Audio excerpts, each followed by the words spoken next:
पीसे के भांगिया पिसाड़ लिया गोरे भोला पिटालन का भार गौरा मिलन पागले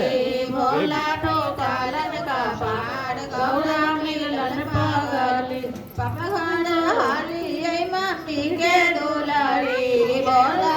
छछगान हाली चाची के दुलारी भोला राउर घरवाया के चाबी मम्मी पास हो चाबी भोला राउर घरवाया के नंगे पागले गौरा पीसे के भांगिया पिसाल रे गोरे गौरा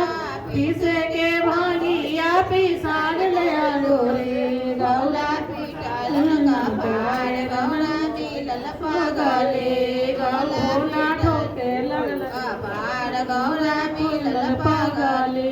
हे जी चाची घर हाली चाचा के दुलारी हम तो चाची